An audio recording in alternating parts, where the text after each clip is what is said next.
Ternyata teman-teman Kristen salah paham mengenai hadis itu, Mas Erben. Karena bukan wahyunya yang dalam mimpi, Mas Erben. Tetapi di sana tertulis, biasanya kalau Mas Herdi itu kan buka di Google ya, di terjemahannya sudah jelas sebenarnya. Sebelum wahyu itu datang di Gua Hira kepada Rasulullah Shallallahu Alaihi Wasallam, Rasulullah itu kalau mendapatkan wahyu biasanya akan ada ar-ru'ya as-solihah. Nah, ru'ya solihah ini yang dimaknai mimpi oleh mereka. Sehingga berstatement kalau wahyu itu dapat dari mimpi.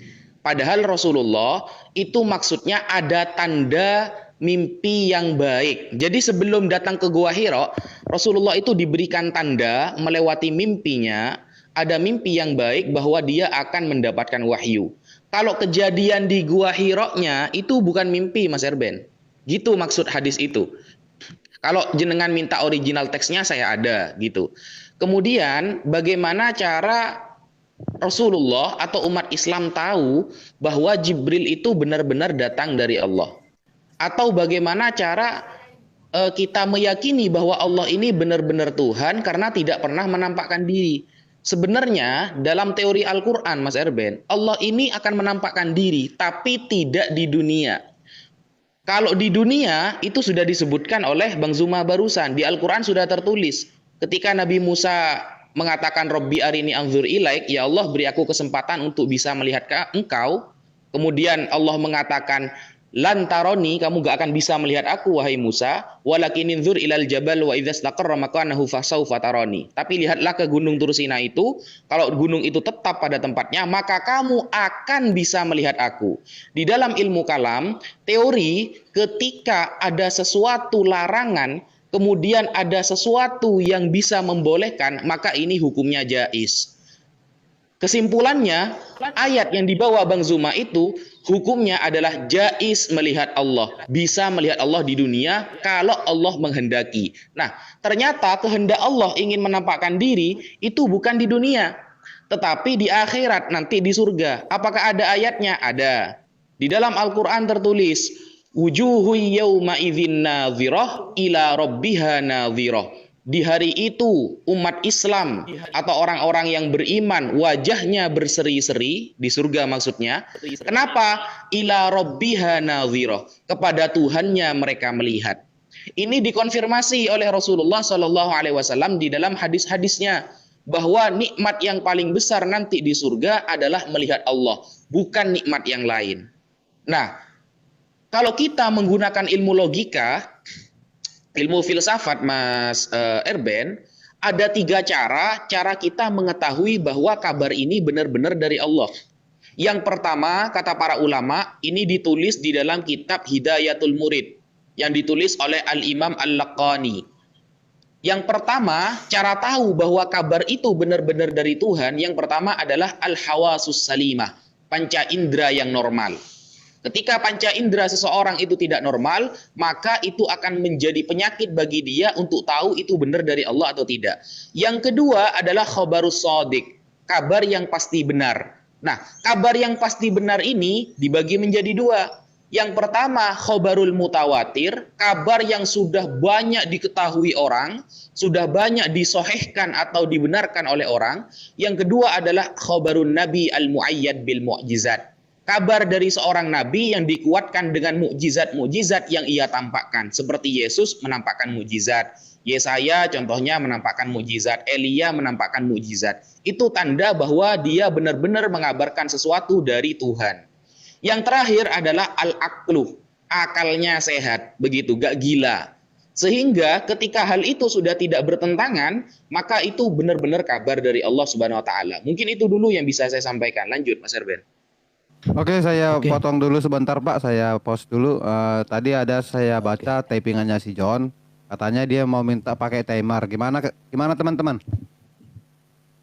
Ya boleh di timer. Aku aja lah, jadi biar ada batasan. Oke. Tapi saya dulu ya. Tadi kan sebenarnya saya udah tanya duluan tadi, tapi udah sepakat bahwa nggak pakai timer. Sekarang pakai timer kita ya. Tadi nggak nyangka naik lagi. Jadi siapa si Wapi kan tadi bikin cuma baik. Bentar bang. Jadi ini kita kasih timernya berapa Bang? 6 Kasih menit, aja 6 menit gantian dah. Oke, Menit 6 ya? menit boleh. Iya, 6 menit, 6 menit gantian. Ntar ya Bang Irben ya. Iya, oke. Monggo leh, Erben. Oke. Apa yang disampaikan oleh Bro Juma tadi, menurut saya tidak menegaskan pewahyuan Quran kepada Nabi Muhammad. Tapi menurut saya itu menegaskan kebenaran kitab Taurat. Karena Suaranya kecil, Bang. Bang Erben. Karena Ya gedein dikit lagi Bang. Oke, karena memang peristiwa Teopani, peristiwa berbicara dari tabir, peristiwa berbicara melalui malaikat, itu memang hanya terjadi kepada zaman nabi-nabi terdahulu. Dan peristiwa itu ada saksinya. Tetapi hal itu tidak terjadi kepada Nabi Muhammad, di mana Nabi Muhammad ini kan nabi teragung bagi kawan-kawan muslim.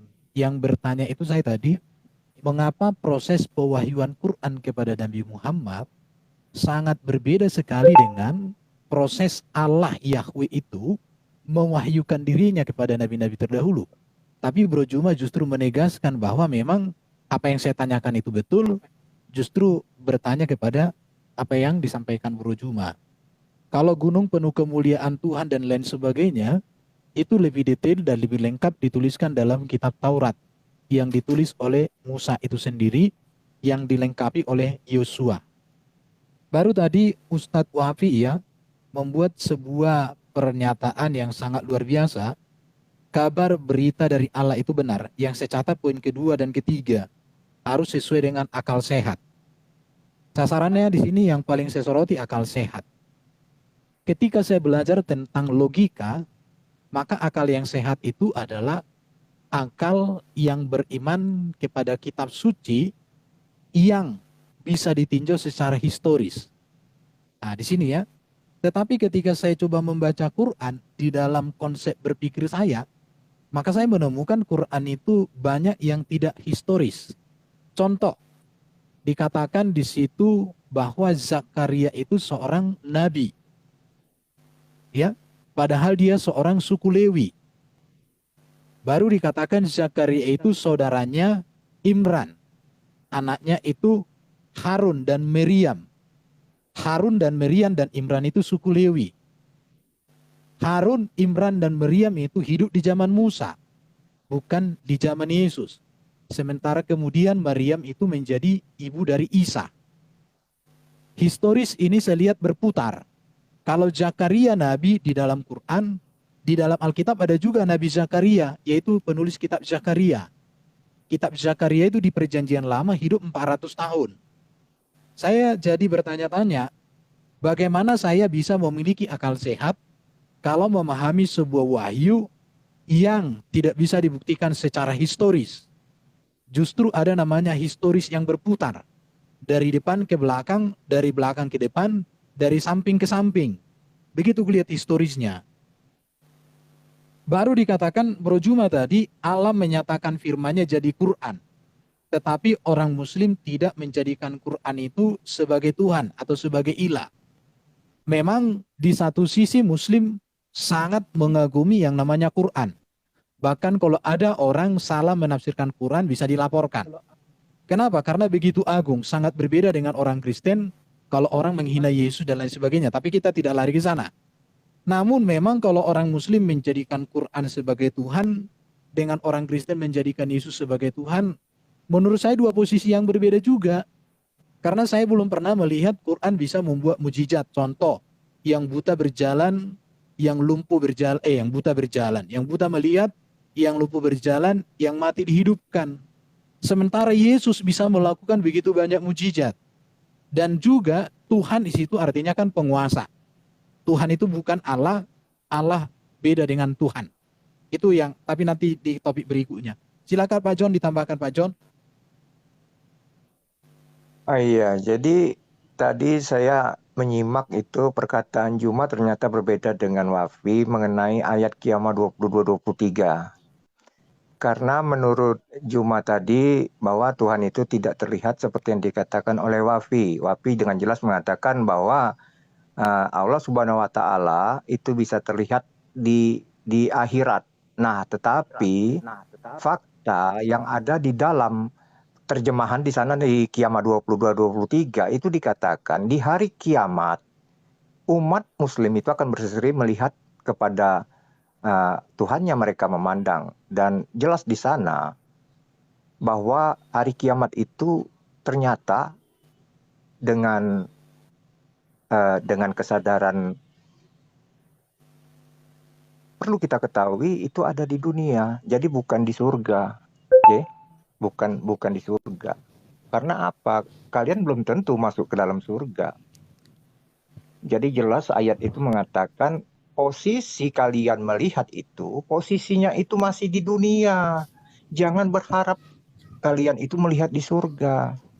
Ini ayat ini tepat, benar dengan yang tertulis di dalam kitab kami. Bahwa anak manusia itu akan datang bersama dengan para malaikat dalam naungan awan di atas langit. Nah, ini benar ini. Ya, Tuhan itu datang itu, anak manusia itu datang itu bisa dilihat. Nah, jadi jelas sedikit brother. Pak Peter, sedikit. Kalau berbicara Isra Miraj di dalam tafsir Ibnu Katsir itu juga mengatakan peristiwa minggu, Pak Najaya. Baru di dalam beberapa Quran juga hadis juga aku baca, sedikitnya ada 3 hadis itu saya baca tadi malam. Itu dinyatakan juga sebagai mimpi, bahkan tafsirnya juga dan di tata Qur'annya juga demikian. Tapi kalau memang penjelasan Quran ini kurang jelas dan harus saya berpedoman kepada penjelasan Pak Wafi, ya saya hargai juga, saya hargai. Terima kasih. Oke, terima kasih Pak Erben, waktunya sudah habis. Sekiranya Bang Juma dan Pak Ngaji sudah mendengarkan apa yang sudah disampaikan oleh Bang John sama Bang Erben. Kita berikan waktu lagi 6 menit dibagi 2, pandai-pandai ya. Oke, silakan Bang Juma.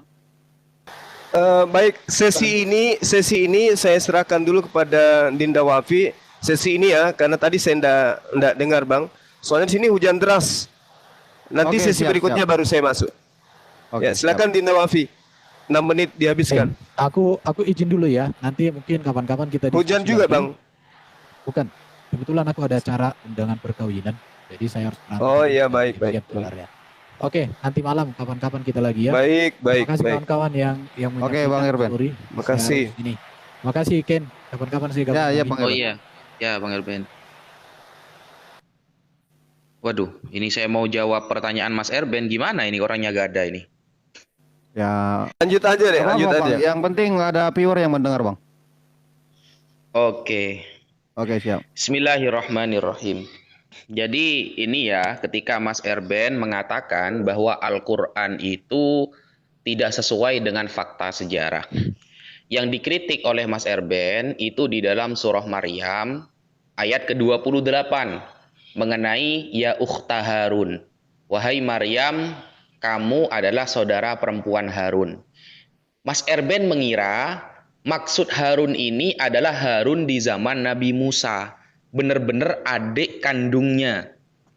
Nah, surah Maryam ayat 28 yang harus kita pahami teman-teman, kalau Mas Erben mau membuka tafsir, seharusnya Mas Erben harus konsisten. Dalam surah Maryam 28 harus juga dilihat tafsirnya. Ternyata kata Rasulullah Shallallahu Alaihi Wasallam mengenai ayat ini, beliau bersabda, Innahum kanu yusammuna bi anbiyaihim qablahum. Jadi orang Bani Israel itu sudah terbiasa memanggil nama orang dengan nama nabi-nabi mereka. Dengan nama-nama pendahulu mereka itu sudah biasa. Jadi maksudnya ini bukan Harun sebagai adik kandung, tidak seperti itu. Kemudian masalah Imron. Kok bisa Imron ini bertentangan antara di zaman Musa dengan di zaman Harun? Mungkin Mas Erben mengira orang yang bernama Imron cuma satu dalam sejarah. Nah, ini kesalahannya, gitu loh. Karena ayahnya Nabi Musa namanya Imron. Ayahnya Sayyidah Maryam juga Imron namanya. Tapi ini dua orang yang berbeda. Kalau kita buka ya di dalam Qososul Anbiya yang ditulis oleh Al-Imam Ibnu Katsir Ad-Dimashqi. Karena Mas Erben bawa-bawa Ibnu Katsir, maka seharusnya konsisten bawa Ibnu Katsir terus. Nama Nabi Musa itu kan Musa bin Imran bin Qahif bin Azir bin Lewi bin Yakub bin Ishak bin Ibrahim alaihi salam. Jadi Musa anaknya Imran, Imran anaknya Qahif. Nah, beda orang dengan kasusnya yang di Nabi Isa alaihissalam. Namanya sama-sama Imran tapi orangnya beda gitu. Sehingga Qahif memiliki anak Imran, Imran memiliki anak Musa, Harun, dan Miriam nantinya sebagaimana di dalam Bible. Kalau Imronnya Nabi Sayyidah Maryam itu beda. Nah, makanya nama lengkapnya Sayyidah Maryam itu Maryam binti Imran bin Bashim bin Amun bin Misya bin Hizikia bin Ahrik bin Mausim bin Azazia bin Amisya bin Yawush bin Ahrihu bin Yazim bin Yahfazas bin Isya bin Aban bin Rohbaan bin Daud alaihissalam. Nah, kan beda seperti itu. Kalau melihat Lukas 3 nomor 23 itu keturunan Yesus itu jatuh kepada Salomo, anaknya Daud. Nah, kalau kita melihat di dalam Matius, Yesus ini keturunan dari Nathan, abangnya Salomo, anaknya Daud juga. Kan bertentangan. Bible sendiri ternyata secara fakta sejarah bertentangan. Bayangkan silsilah Yusuf sebagai bapak biologis Yesus itu antara Matius dan Lukas sudah saling gontok-gontokan. Yang Lukas bilang hanya 14 generasi dari Yesus sampai ke Daud, yang Matius mengatakan 42 generasi, sangat jauh jaraknya. Lalu bagaimana fakta sejarah itu terjadi? Padahal itu silsilah Tuhan Anda, kan begitu. Sedangkan Mas Erben salah paham, Imron ayahnya Sayyidah Maryam dikira Imron ayahnya Nabi Musa. Lain itu. Saya sudah sebutkan ya sanadnya barusan gitu. Jadi itu yang pertama. Yang kedua, Mas Erben mengatakan membawa hadis-hadis mengenai ar-ru'ya as-salihah, mimpi mengenai wahyu. Saya kan sudah katakan, kalau Mas Erben sebenarnya bisa menampakkan original teksnya, kita baca bersama-sama. Apakah maksud Nabi mendapatkan wahyu di Gua Hira itu lewat mimpi, atau sebelum kejadian itu lewat mimpi? Bisa kita saksikan nanti. Kalau memang Mas Erben bisa mau bawa datanya, tapi karena beliau masih ada acara tadi teman-teman, saya tidak menganggap dia kabur, enggak, karena ada acara barusan katanya. Gitu. Mungkin nanti di pertemuan selanjutnya bisa dijawab begitu. Kemudian masalah melihat Allah, ya, melihat Allah ini kita beda konsep, Mas John Peter. Di Anda konsepnya itu Tuhan berteofani. Tuhan itu hadir ke dunia. Kita umat Islam nggak percaya itu. Kenapa? Karena Tuhan itu maha kuasa, Mas John Peter. Ngapain? Hanya untuk menebus gara-gara dosa Adam makan apel, dia harus rela turun, harus rela dicaci, harus rela dikejar-kejar Hansip Romawi, harus rela disalib, sampai teriak Eli Eli lama sabaktani, dan penuh drama-drama yang lain dan yang dijadi beberapa episode nantinya itu. Tuhan kita itu maha kuasa, Mas John. Ketika ada orang melakukan kesalahan, cukup dia disuruh bertaubat, minta maaf kepada Allah Subhanahu wa taala. Dan ini juga terjadi kepada iblis. Jangan dikira iblis itu tidak mau tobat, jangan dikira seperti itu. Ditulis di dalam kitab Ihya Ulumuddin yang ditulis oleh Al-Imam Abu Hamid Al-Ghazali. Dulu iblis itu ingin bertaubat kepada Allah di zaman Nabi Musa alaihissalam. Iblis mengatakan, wahai Musa, karena kamu sering berinteraksi kepada Allah, salamkan salamku, aku ingin bertaubat. Akhirnya apa kata Allah? Ya, aku terima taubatnya iblis dengan syarat dia sujud kepada kuburan Nabi Adam. Ternyata iblis sombong lagi. Dia mengatakan, loh dulu waktu hidup aku tidak mau sujud, apalagi waktu mati. Akhirnya dia gak jadi lagi taubat. Jadi Allah ini cukup gampang untuk menerima taubat makhluknya gitu loh. Gak perlu turun, harus menebus dosa waris di tiang salib dan drama-drama yang lain. Mungkin itu yang bisa saya sampaikan. Dan semoga nanti bisa bertemu kembali dengan Mas Erben. Sekian dari saya. Assalamualaikum warahmatullahi taala wabarakatuh. Oke Bang Haji, terima kasih atas tanggapannya. Ya di sini ada Bang John Peter sendirian di atas, sementara ada Bang Juma dan Bang Haji Kalau ada dari Kristen yang mau naik mendampingi Bang John, dipersilahkan. Saya akan menaikkan. Sebelum menunggu ada yang naik, Bang John bisa langsung menanggapi lagi tentang apa yang udah diberikan Bang Ngaji tadi tentang Kristen tadi ya. Tapi tetap bisa kok dua arah. Terima kasih. Oke, jadi eh, penjelasan dari Wafi tadi mengenai konsep ketuhanan beda.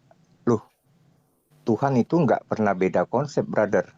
Ketiga Tuhan yang ada di dalam perjanjian lama, yang di dalam kitab bangsa-bangsa Israel, yaitu di dalam kitab Taurat, Jabur, dan Injil itu, maka dia tetap akan sama konsepnya dengan Tuhan yang betul, kalau memang itu sama dengan yang kalian sembah, yaitu Tuhan Mekah tersebut. Jadi ketika Anda mengatakan beda konsep, ini ada sedikit kelucuan. Jangan-jangan Tuhan Mekah itu berbeda dengan Tuhan Israel. Kenapa saya katakan begitu?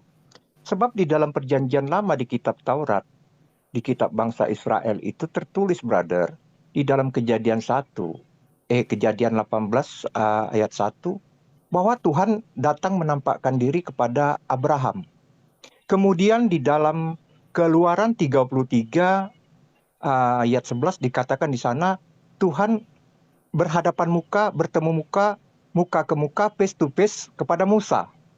Kemudian di Keluaran 33 ayat 23 hingga selesai dikatakan di sana bahwa Allah menutup muka daripada Musa agar dia tidak melihat secara real, tetapi setelah kemuliaan Allah itu lewat, dia melihat bagian daripada punggung daripada Tuhan. Jadi jelas bahwa konsep ketuhanan yang kami yakini itu berbeda dengan konsep ketuhanan Anda. Karena apa? Ketuhanan Allah SWT, Tuhan Mekah itu ternyata tidak bisa apa-apa.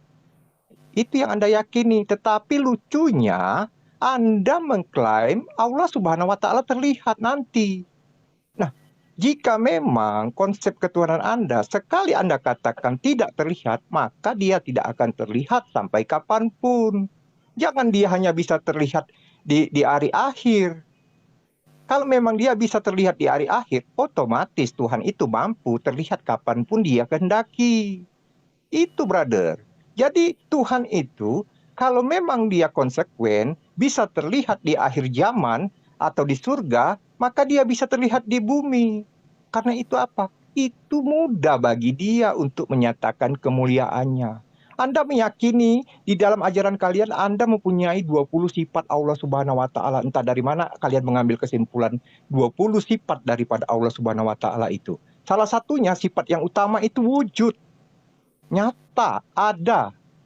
Artinya, kalau memang Tuhan itu wujud, mampu, berkuasa untuk menyatakan dirinya, itu sangat mudah bagi dia. Karena apa? Yang mengatur itu adalah Tuhan itu sendiri, bukan Anda. Anda tidak punya kuasa untuk mengatur. Tuhan tidak bisa terlihat.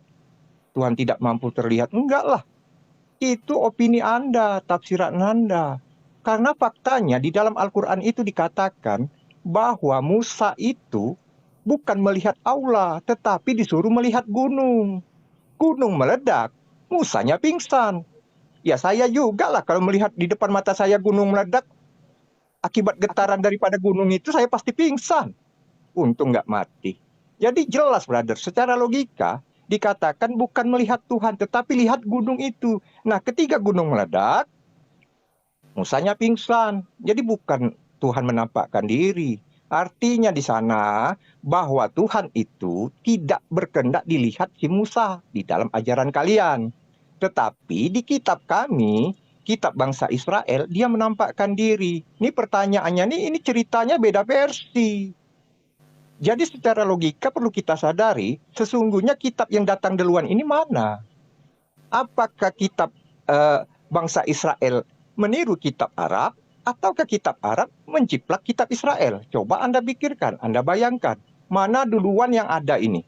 Apakah Taurat, Jabur, Injil itu menciplak kitab kalian, Al-Quran, atau Al-Quran ini yang menciplak kitab Taurat, Jabur, Injil? Nah itu, kalian dikasih pikiran, dikasih logika tentang silsilah-silsilah itu, brother. Ketika kalian membahas silsilah bangsa Israel, maka kiblat kita kepada kitab bangsa Israel. Jangan pakai kitab bangsa Arab. Karena apa? Itu berbeda. Tetapi kalau tentang silsilah Nabi Muhammad, itu pakailah kitab kalian. Karena apa? Itu memang wewenang kitab kalian. Tetapi ketika membahas tentang nabi-nabi bangsa Israel, otomatis, brother, cuma satu nabi kalian yang hanya berasal dari Arab. Selebihnya, semuanya itu dari Israel. Kiblatnya kita harus memakai kitab Israel. Di sini kebenaran harus ditegakkan. Jangan kalian mengimani, mengiyakan berdasarkan kefanatikan. Kita diberi logika itu untuk menyatakan yang benar. Ya, kita punya hati nurani untuk menyatakan, oh ini yang benar. Karena apa? Ini agama impor. Kita orang Indonesia menerima agama dari bangsa Israel sama bangsa Arab. Logikanya di mana? Saya sebagai bangsa Indonesia akan berpikir, mana duluan kitab Israel dengan kitab Arab? Maka itulah akan saya ikuti. Kalau memang kitab Arab duluan, saya akan ikut kitab Arab. Tetapi fakta, sejarah mengatakan kitab Israel lah lebih dulu ada daripada kitab Arab. Jadi saya mengikuti kitab yang lebih dulu, karena itu pasti asli dan tidak mungkin diciplak. Gitu, brother. Oke, dilanjut. Oke, terima kasih. Kita sudah mendengar paparan dari Bang John, dia sudah menyampaikan semuanya. Sebenarnya yang terakhir udah agak melenceng dari apa kita, tapi nggak apa, nanti mungkin Juma juga bisa lari ke sana. Sebenarnya kita yang maha kuasa. Nah, kekuasaan Tuhan itu seperti apa? Tapi kalau udah nyampe ke Arab dan ke ini mungkin tadi agak sedikit melenceng, tapi nggak apa-apa. Mungkin Bang Juma juga nanti bisa menjelaskan itu tentang yang penting tentang kemahakuasaan. Disebutkan bahwa tentang konsisten dan tentang ke kitab dari mana gitu. Oke Bang Juma, terima kasih Bang John. Bang Juma sekarang bisa menanggapi atau Bang Haji? Ya, biar Dinda Wafi. Ya, nanti kalau misalnya ada teman dari Kristen naik, baru saya ini menanggapi juga. Silakan Dinda. Saya nyimak. Silakan. Siap Bang. Mas John Peter ndak hafal mungkin ayatnya ya, ndak dibaca ya. Yang dilihat Musa itu bukan hanya gunung loh. Gini Mas John Peter, makanya jenengan coba dibuka ayatnya dulu lah gitu. Fasaufa taroni, kata Allah, kalau kamu bisa melihat gunung itu, maka kamu bisa melihat aku, jedar. Jadi ayatnya dibaca dulu gitu Mas John Peter. Kemudian sifat Allah ada 20. Itu dapat dari mana? Ya dapat dari Quran lah. Gimana sih? Mana ayat yang menerangkan bahwa Tuhan itu ada di Al-Quran? Ya banyak sekali. Contohnya barusan sudah saya sebutkan bahwa Allah itu bisa terlihat di akhirat. Wujuhu yauma idzin nadhirah ila rabbiha nadhirah. Pada hari itu wajah orang beriman berseri-seri kepada Tuhannya mereka melihat. Itu. Nah, bukan masalah tidak konsistennya dia tidak mau menampakkan di bumi atau di akhirat Mas John Peter, tapi kita tidak bisa memaksa kemauan Tuhan gitu loh. Siapa yang bisa memaksa kemauan Tuhan? Kan tidak bisa. Tuhan itu kalau dilihat, bayangkan Musa saja tidak kuat melihat wujud Tuhan. Apalagi kita sebagai umat yang biasa begitu. Musa ini nabinya Bani Israel. Orang yang memiliki label kalimullah dalam Al-Quran. Orang yang sering berdiskusi dengan Allah Subhanahu wa Ta'ala. Dan itu juga dikonfirmasi oleh Bible bahwa Musa langsung berhadap-hadapan berbicara dengan Tuhan, kan begitu. Nah, kalau permasalahannya itu konsisten atau tidak Mas John Peter, justru saya bertanya kepada Bible Anda gitu loh. Di Bible Anda, apakah Tuhan itu bisa dilihat? Itu pertanyaannya. Kalau kita buka contohnya di dalam Yohanes 3, Yohanes 5 nomor ke-37. Di sana sangat jelas sekali, Tuhan tidak bisa dilihat dan tidak bisa didengar. Ingat, Yohanes mengatakan dalam Yohanes 5 nomor 37, Tuhan itu tidak bisa dilihat dan tidak bisa didengar. Tapi ini bertentangan dengan ayat lain Mas John Peter. Dengan ayat apa bertentangannya? Contoh kita buka di dalam Keluaran 33 nomor 11. Tuhan bisa dilihat organ tubuhnya. Tuhan bisa dilihat dengan mata kepala. Kalau kita buka lagi di dalam Keluaran 24, 9 sampai 10, Tuhan kelihatan kakinya doang. Badannya gak ada. Masa saya mau mengatakan Tuhan itu gondorwo? Kan tidak. Kemudian di Yesaya 6 nomor 1. Tuhan itu duduk-duduk di atas bait Allah, kemudian jubahnya menjulur ke semua tempat. Nah, berarti kalau ini maksudnya Yesus, berarti berapa kali Yesus ini turun ke dunia? Kan begitu, ternyata ini bukan Yesus. Dan ternyata konsep di dalam Bible Tuhan gak bisa dilihat. Lalu siapa yang mengatakan, sekarang gini Mas John Peter, kamu kalau bisa jawab pertanyaan saya, kamu ini termasuk apologet yang hebat gitu. Satu pertanyaan saya, di mana di dalam perjanjian lama diterangkan bahwa Tuhan nanti akan dilahirkan dan akan menebus dosa orang-orang. Tuhan akan dilahirkan dari rahim Bunda Maria, lalu orang-orang akan menuhankan dan membawa ajaran Kristen, ya, membawa ajaran Kristen. Di mana? Di perjanjian lama. Seharusnya nubuatannya ada bahwa nanti Tuhan akan dilahirkan. Kalau kamu bisa jawab, itu saya anggap kamu ini benar-benar konsisten dalam Bible. Karena sejauh apa yang saya baca, tidak ada satupun ayat yang menerangkan dalam Bible bahwa Tuhan akan dilahirkan dari rahim Bunda Maria atau membawa ajaran Kristen. Dan siapa dari Yohanes, Matius, Markus, Lukas yang pernah menyembah Tuhan Anda? Yesus itu. Ada nggak datanya bahwa mereka menyembah, menganggapnya Tuhan, atau beravoda kepada dia? Ada nggak? Beribadah kepada dia ada nggak? Kan nggak ada gitu loh. Nggak ada. Makanya ketika Anda hanya berasumsi liar dan nggak hafal terhadap ayat-ayat, ya saya kira Mas John Peter, apalagi Mas John Peter pernah bertemu saya, Mas John Peter mengakui kalau kesalahan yang ada di dalam Bible itu sudah biasa. Karena itu tulisan masing-masing orang. Matius nulis skripsinya sesuai pemikiran Matius. Lukas nulis skripsinya sesuai pemikiran Lukas, Yohanes begitu, Markus juga begitu. Nah, ini kan lucu. Ketika kesalahan ayat dalam kitab suci itu sudah hal biasa, maka apa yang akan menjadi landasan terkuat Anda dalam berargumentasi, menguatkan keimanan Anda, dan menganggap agama Anda itu agama yang paling benar? Seperti itu. Yang Lukas bilang silsilah Yesus cuma 14 keturunan ke Daud, yang Matius bilang 42 keturunan. Yang Yohanes bilang Tuhan tidak pernah kelihatan, tapi di Keluaran Tuhan kelihatan kakinya saja. Kan repot mau menanggapi kitab suci yang seperti itu, Mas John Peter. Sehingga wajar kalau saya tidak percaya begitu. Antara ayat dengan ayat yang lain itu bertentangan. Bahkan di dalam original teksnya juga ada yang bertentangan, Mas John Peter. Contohnya di dalam Ulangan 32 nomor ke-8. Yang Septuaginta bilang Angeleon Theu, artinya malaikat Tuhan. Tapi di dalam Leningrad atau Mesoratik tertulis Bnei Yisrael, anak-anak Israel. Malaikat dan anak-anak Israel itu jauh berbeda. Original teksnya aja berbeda. Apalagi terjemahannya begitu loh.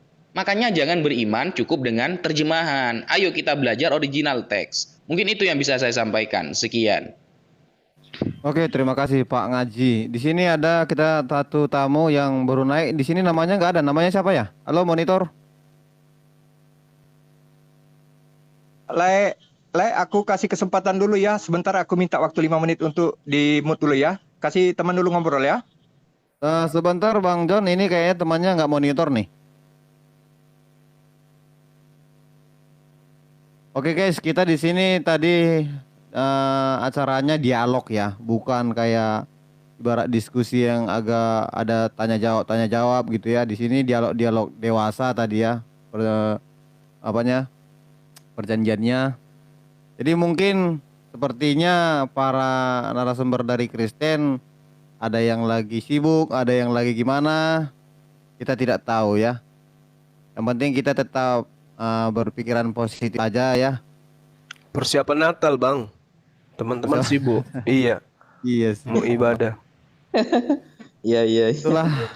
Jadi saya lihat juga mungkin udah jam makan atau gimana nggak tahu juga ya. Ada Kristawalujan.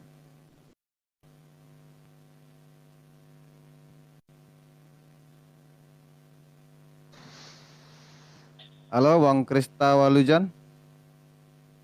Halo. Halo. Ya Bang, Ya, intro Bang. ya lo. Ya di Enggak, intro saya hanya Bang. tertarik dengan isinya. Intro perkenalan Bang. Dari mana? Keyakinan apa? Ya, saya dari Kristen dari Manado. Bapak tadi selama diskusi dialog kayak gini, Bapak nyimak nggak di bawah? Ada nyimak sih barusan. Saya, itu Oh, yang oke. Yang apa penting yang namanya? barusan nih Pak Ngaji bisa nyimak. Bapak diberikan kesempatan untuk menanggapi, nggak apa-apa ya Bang Ngaji, Bang Juma? Lanjut Bang, lanjut. Iya bang, iya bang. Justru kita harapkan itu. Silakan. Oke. Boleh Pak? 6 menit Pak. Halo. Oh iya, maaf ya saya baru buka ini. Ini hostnya Kristen apa Muslim? Kristen, Ada Kristen. berapa sih? Oh, Kristen. Enggak, tadi saya dengar itu yang Muslim bicara itu.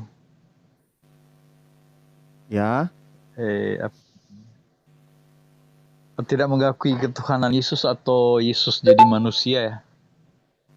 Nah, kalau diskusi dialognya ini membahas tentang kemahakuasaan Tuhan itu seperti apa gitu. Oh, Dan di sini tadi Pak Ngaji sudah berjalan di setengah jalan, dia memberikan apa tadi narasinya. Abang udah mendengarkan nggak tadi gitu? ada sih yang dari Muslim tadi sempat dengar yang ujung-ujung kalimatnya itu.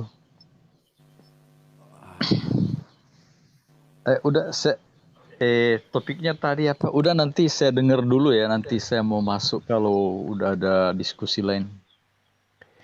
Temanya terkait ini bang, tentang kemahakuasaan Tuhan. Tuhan yang maha kuasa gitu. Apakah Allah Subhanahu Wa Taala itu maha kuasa?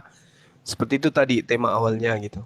Sebenarnya sih yang ditanya tadi awal itu kami Islam. Arahnya ke Islam tadi, pertanyaan-pertanyaan tentang Allah Subhanahu Wa Taala bang. Ya mungkin abang ini Ya, kalau mohon izin bang Ken. Mungkin abang dari Kristen ini bisa menjelaskan kemahakuasaan Tuhan di dalam Bible gitu. Nanti kita saling nanggapi aja pelan-pelan. Silakan. oh ya, Ya. gini ya. Ya, kalau kemahakuasaan Tuhan ya, itu memang jelas ya, dikatakan Tuhan yang maha kuasa itu. Dari cuma Tuhan siapa dulu? Kalau Muslim kan nggak ngakui itu Yesus itu Tuhan. Tapi Dari kalau Kristen, Pak. murid-murid atau Tuhan, iya, kalau Tuhan sendiri kan bilang aku Tuhan. Murid-murid juga menyebutnya Tuhan, menyebutnya guru dan lain-lain. Tapi kita memang harus mengakui bahwa kalau memang Yesus itu menjadi manusia ya, tapi dia juga kan dirinya ada kealahan. Jadi di samping dia dalam hidupnya menunjukkan hidup yang baik, benar, ketaatannya kepada Bapa, itu menunjukkan bahwa memberi contoh dan teladan hidup supaya kita bisa diselamatkan. Jadi kalau dia itu ada namanya ketuhanannya itu, yaitu memang walaupun dia menjadi manusia tapi dia juga adalah Tuhan. Walaupun dikatakan manusia 100%, tetapi dia juga Tuhan. Ya, karena di dunia ini kan tidak mungkin manusia biasa bisa menyembuhkan, memulihkan sakit yang begitu parah atau membangkitkan orang yang mati. Kalau tidak ada kuasa Tuhan yang menyertai dia, itu tidak mungkin terjadi. Jadi dari segala bukti-bukti yang dinyatakan, kita dapat mengakui bahwa bukan manusia biasa, tapi juga dia adalah Tuhan. Ada bisa. Ya, itu dulu. Ya, masih ada waktunya Pak. Gitu aja atau Bapak bisa memberikan data apa yang Bapak itu lebih keren. Kalau ayat-ayat Alkitab sih, saya tidak biasa mencatat Pak, tapi saya hanya biasa mendengar khotbah-khotbah dari pendeta-pendeta Sebab saya juga suka mendengarkan kalau ada ceramah bukan hanya Muslim tapi bukan hanya Kristen tapi Muslim juga. Dari ceramah-ceramah Ustadz atau ada diskusi-diskusi seperti ini saya sering mendengarkan. Tapi kalau Oh, untuk berarti bukan menghafal, berarti Bapak tidak ya, berarti bukan berarti Bapak tidak baca Alkitab ya, tetap baca Alkitab ya. ya saya baca Alkitab sering cuman untuk menyatakan ada di mana tentang apa saja yang dibahas itu saya tidak menghafal ayatnya. Tapi cuman Oke, oke, kebanyakan oke, oke. mendengar Ya, kita khotbah gitu. kita bisa maklumin. Mungkin gini Pak, ya mau menggantikan dulu sama yang ada di sini udah ngantri nih. Gak apa-apa Pak ya. Ya, boleh. Oke Pak, silakan Pak.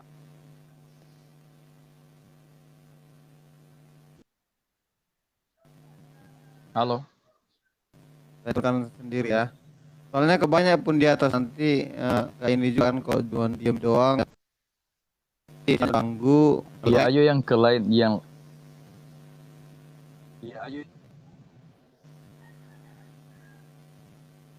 Apa ya Pak, kita turunkan aja dulu kalau mau nyimak di bawah pun bisa nyimak ya Pak.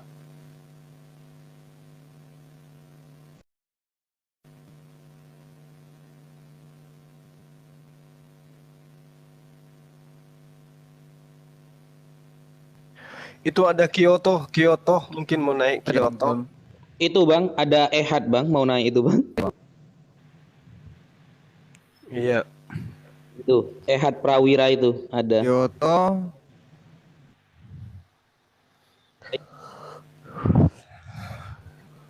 Ya nih, kata yang dimikis. Nanti kalau cuma ini mau apa? Ehad naik, Ehad aja dulu sih ya. maunya ada datanya Ehad satu naik, dua.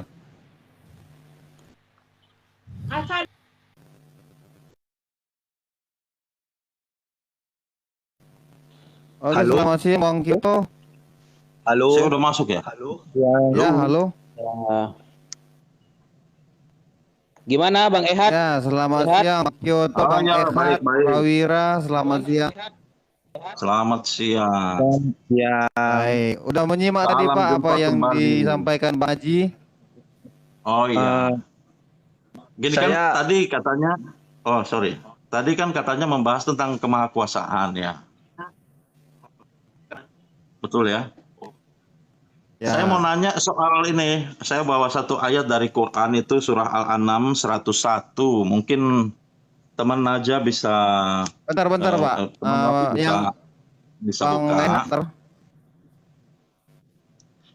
Bang Gini, Ehad, saya bentar, ini Bang sebenarnya Ehad sih yang senangnya menanggapi ya. kita diskusi itu nggak usah panjang-panjang. Artinya poin per poin. Kita sambil santai aja. Kalau pakai timer kayaknya kayak kaku gitu. Nanti lupa-lupa lagi pertanyaannya, lupa-lupa lagi statementnya gitu. Ya, Alangkah enaknya kesepakatan kalau kita, aja. Tadi sebenarnya udah seperti itu. Jadi ya, kita nggak gitu. Kalau Bapak Sebar nggak pakai timer, kita nggak pakai timer. iya nggak usah pakai timer sih menurut saya biar nyantai gitu loh. Biar kita bisa menikmati. Oke, silakan, nggak cuman suap-suap gitu loh. Ya, gini Bro Wafi atau Bro Naja, saya atau dengan Bang Suma ya. Itu surah Al-An'am 101 itu di situ menunjukkan ketidakmampuan daripada Allah gitu. Saya minta tolong dibacakan ayatnya supaya saya bisa sampaikan poinnya. Makasih, silakan teman-teman muslim. Makasih. Surah berapa Pak? Surah Al-An'am, surah Iya. nomor 6, Dinda Wafi, ayat 101. Lanjut Bang. Ya. Ya, Apa silakan. saya jawab dulu Bang? boleh Silakan silakan. dibaca dulu lah bro, silakan dibaca. Silakan Dinda, Oke. silakan. Ini ayat ini sering dibawa sebenarnya sudah. Bismillahirrahmanirrahim. Allah Subhanahu wa taala berfirman, Badi'us samawati wal ard. Dialah zat yang pertama kali menciptakan langit dan bumi. Anna yakunu lahu walad wa lam lakun lahu sahibah. Bagaimana bisa Allah bisa dikatakan memiliki anak Lawang dia istri aja dak punya. Wa khalaqa kulla syai', dan Allah menciptakan segala sesuatu, wa huwa bikulli syai'in alim, dan dia adalah zat yang mengetahui atas segala sesuatu. Itu ayatnya. Lanjut Bang Zuma. Baik. Jadi gini. Al-Quran itu menjelaskan ya, di samping ayat daripada Al-An'am ayat 101 ini, kata sahib itu tidak merujuk kepada harus istri gitu ya. Sahib itu artinya teman. Sohib, Pak. Iya, teman atau kerabat. Pacar. Ya, betul. Nah, sementara ayat ini sudah menjelaskan bahwa Allah itu adalah esensi yang berdiri sendiri. Jadi tidak akan mungkin kemudian seperti yang diterangkan oleh Al-Quran, segala sesuatu itu diciptakan secara berpasang-pasangan. Sementara yang pertama, Allah itu tidak diciptakan. Allah itu pencipta. Nah, pencipta ini cuma satu. Makanya dikatakan badi'us samawati wal ard.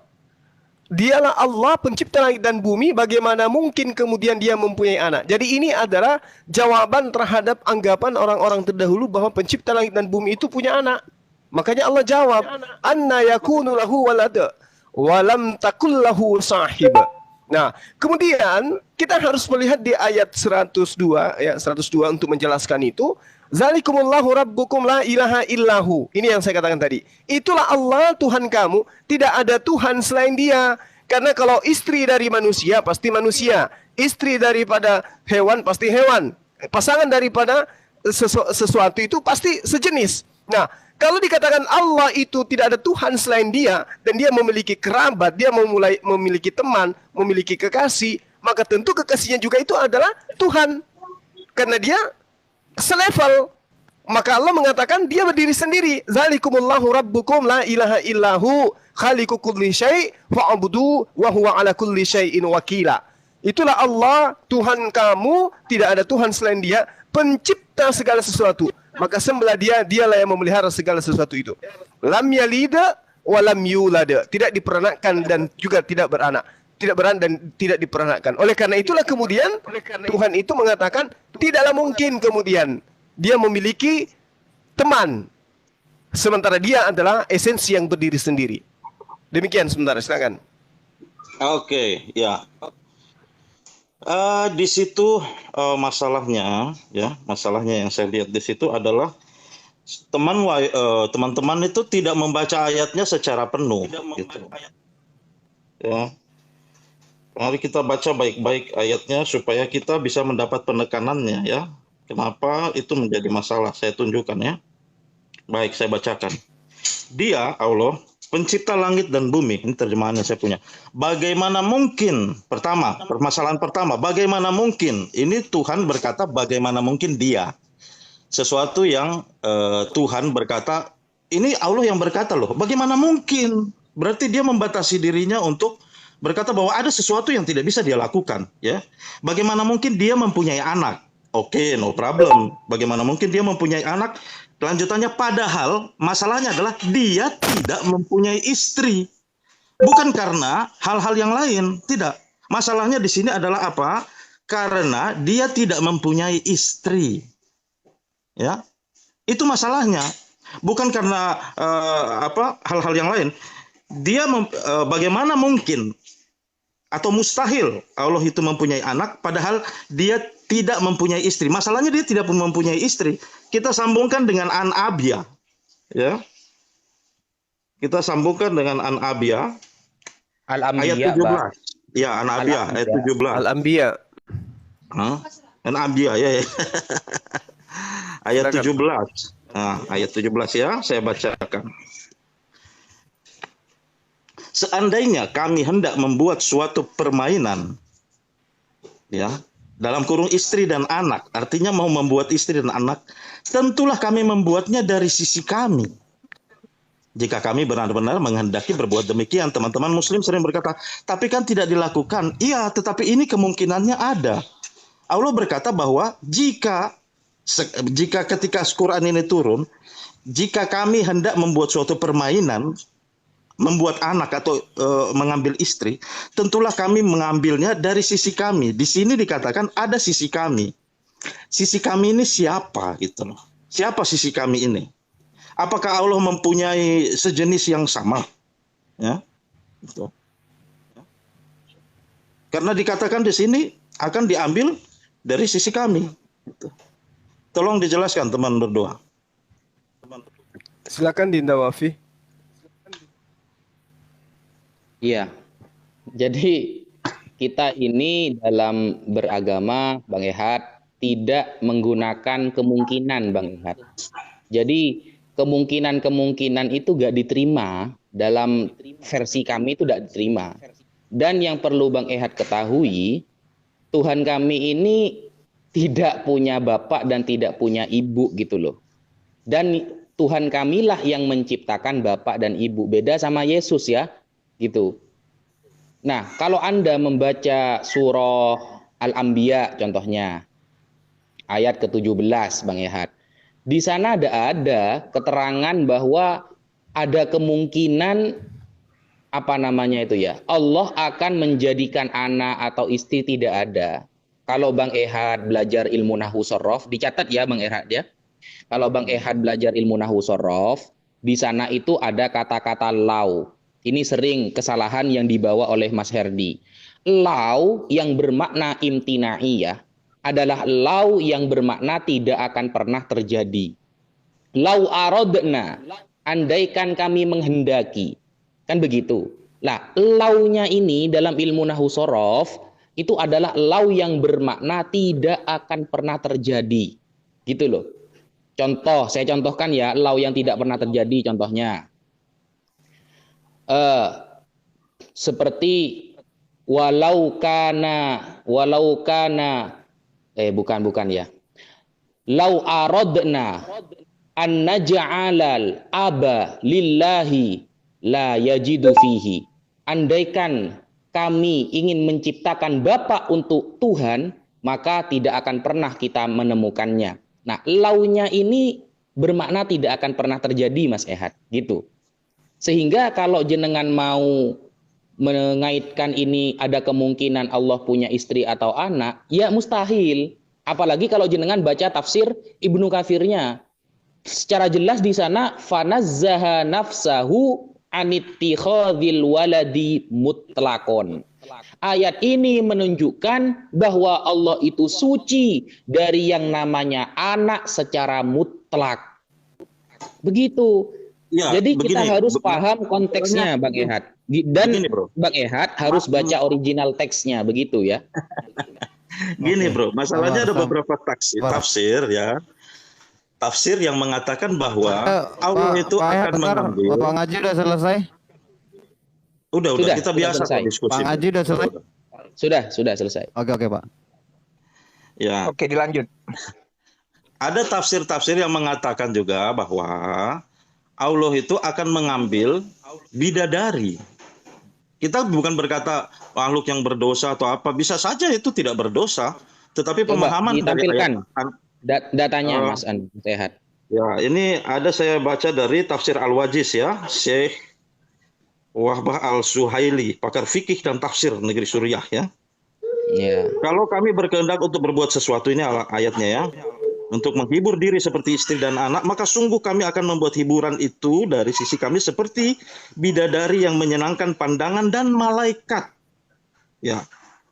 Jika kami melakukan hal itu, maksudnya kami tidak melakukannya, melainkan kami melakukannya lebih daripada hanya sekedar main-main. Jadi ini serius. Jadi kalau serius mau diambil sesuatu dari sisi kami, dari sisi Allah, yang serupa dengan Allah ini, menurut tafsir ini adalah bisa diambil dari bidadari dan malaikat, gitu loh. Itu ayat ada tafsir daripada ayat ini. Nah, gimana Anda menjelaskan? Anda berkata bahwa nanti berdosa, enggak, bukan masalah berdosanya. Yang dibahas diambil dari ayat ini menurut ahli tafsir adalah ada golongan yang seperti jenisnya Allah. Jika ingin diambil, maka akan diambil dari golongan itu, gitu. Terjadi enggak itu? Bukan masalah terjadi atau tidak, bro.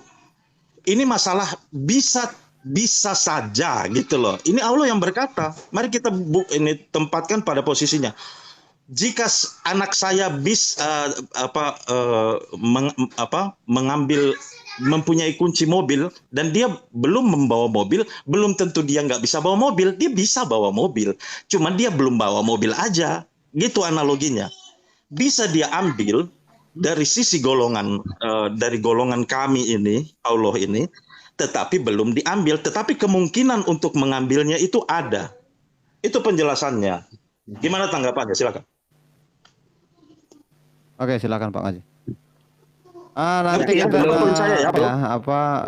Dapat poin nanti saya. adil ya. Kita juga harus nanti memberikan kesempatan Bang Haji sama Bima bertanya. Soalnya viewer juga pengen orang Bang Juma sama Bang Haji bertanya kepada kalian nanti. Oke, terima kasih. Ya, sebelum saya kembalikan kepada abangku Bang Zuma, ini kan ayatnya. Ini loh. Lau aradna an nattakhidza lahwan latakhadnahu min ladunna in kunna fa'ilin. Nah, in kunna fa'ilin. Kalau kita mau berkehendak. Nah, innya ini yang perlu Anda ketahui ya. Qala Mujahid, Imam Mujahid berkata, ini tafsir Ibnu Katsir, bisa dilihat.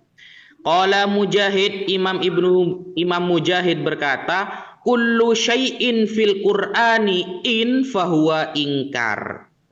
Segala ayat yang disebutkan dalam Quran yang ada innya, maka in itu bermakna ingkar, pengingkaran Allah kepada ayat tersebut, kepada keinginan tersebut. Sudah dijelaskan sama Bang Zuma barusan bahwa ini adalah jawaban, ya, ini. Fanazzaha nafsahu anittikhadhil walad mutlaqon. Ayat ini menunjukkan Allah menyucikan dirinya dari membuat anak atau mengambil anak mutlaqon secara mutlak.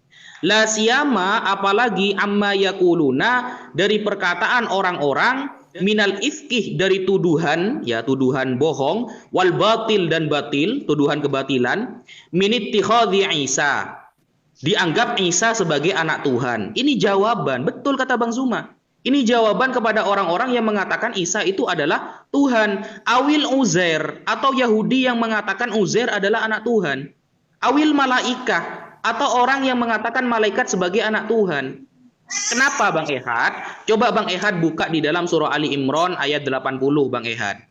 Di sana kan sudah jelas Allah berfirman, wala ya'murukum an tattakhidhul malaikata wan nabiyina arbaba.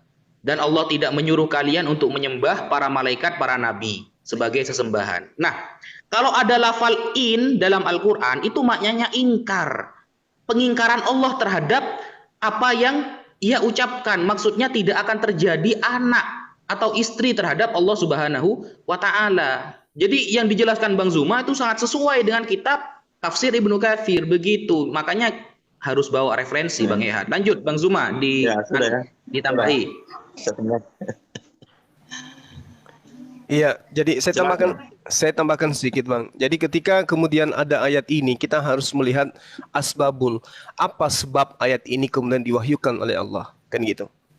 Nah, ini maknanya adalah orang-orang pada zaman itu menuduh bahwa pencipta langit dan bumi itu memiliki anak. Maka Allah menyangga, seandainya kami menghendaki permainan seperti itu, maka kami mengambilnya bukan dari golongan manusia. Bukan dari golongan manusia, tapi dari golongan yang kami inginkan. Itu yang Allah katakan. Yaitu golongan yang dia inginkan oleh Allah sesuai dengan apa yang dia katakan, ya dari sisinya sahib. Iya.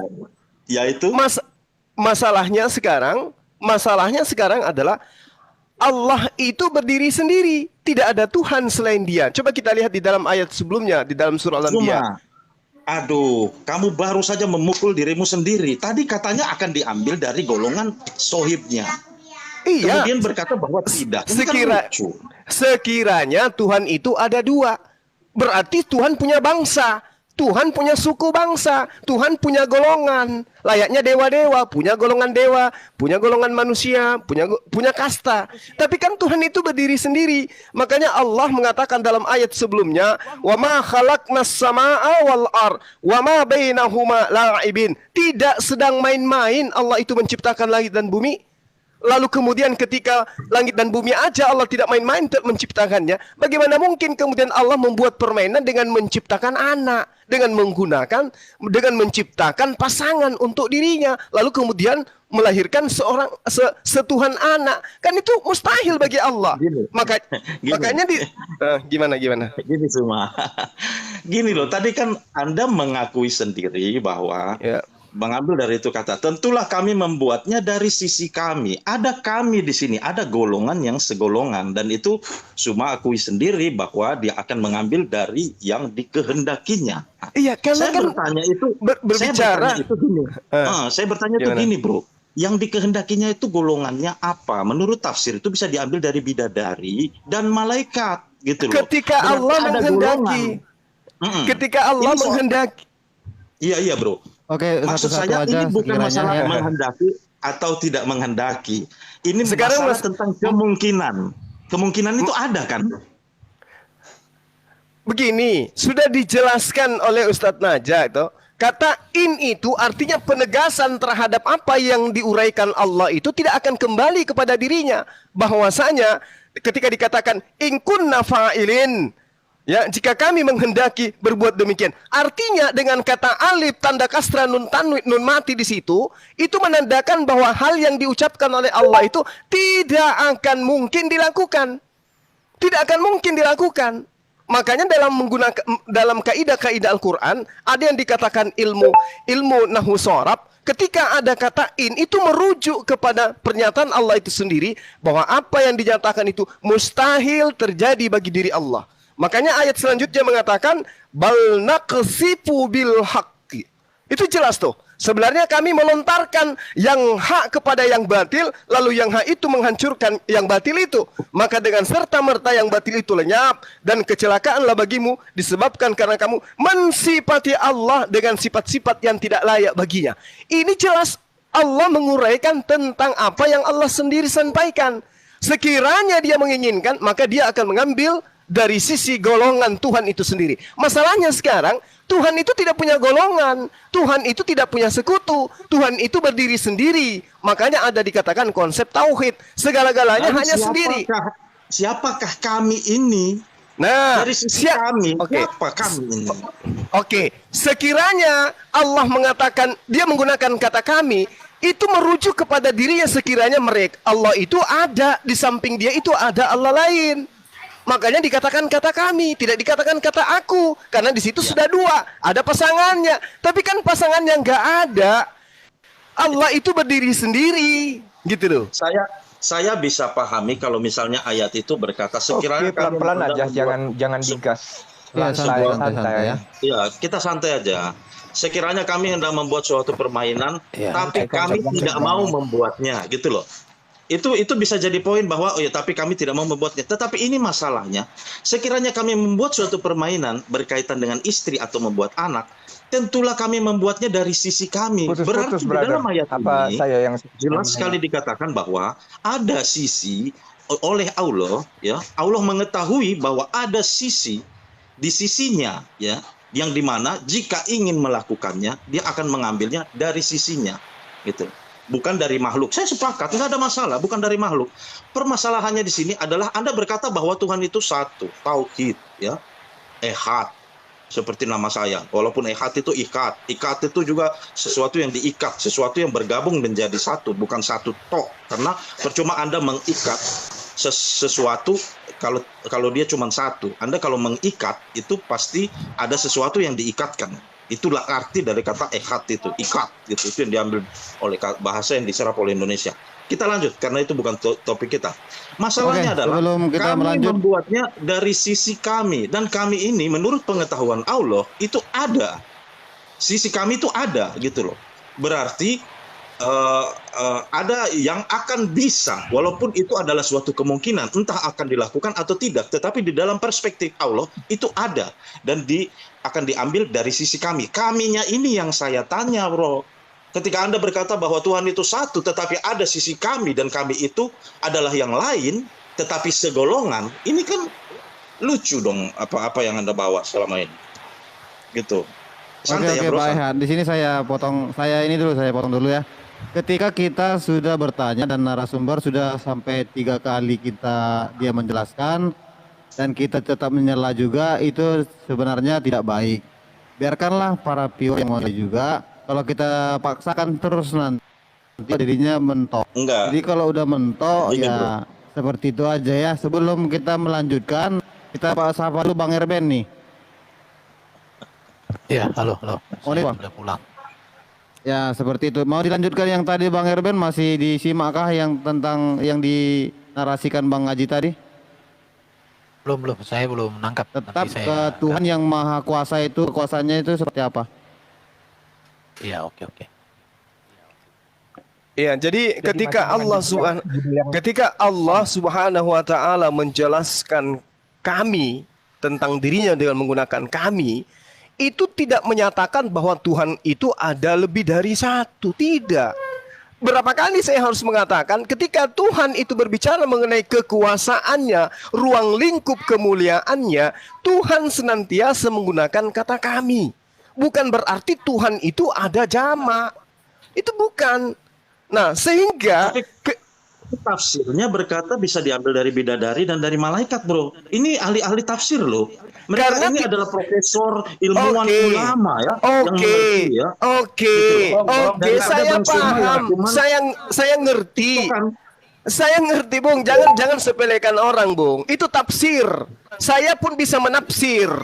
Paham tak nafsir itu? Paham tak tafsir itu? Itu Iya, tafsir. saya paham. Pemaknaan Tapi yang kapasitas- dimaknai berdasarkan dengan orang per orang. Itu tafsir. Pahami itu dulu. Jadi saya ada pun satu punya takut. Ada Syekh Profesor Doktor ya. Ini Zulhaili ya. Ini Profesor Doktor ini Bang Suma.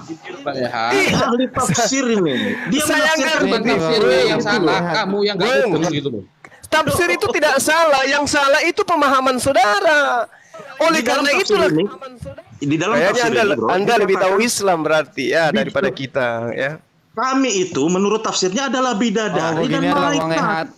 Gitu loh. Iya, Bu, tapi apakah malaikat di situ Bang Ehat. posisinya Tuhan? Apakah posisinya Tuhan malaikat di sana? Apakah itu sisi kami? Apakah bidadari posisinya di sana itu adalah Tuhan? Tapi itu adalah kami.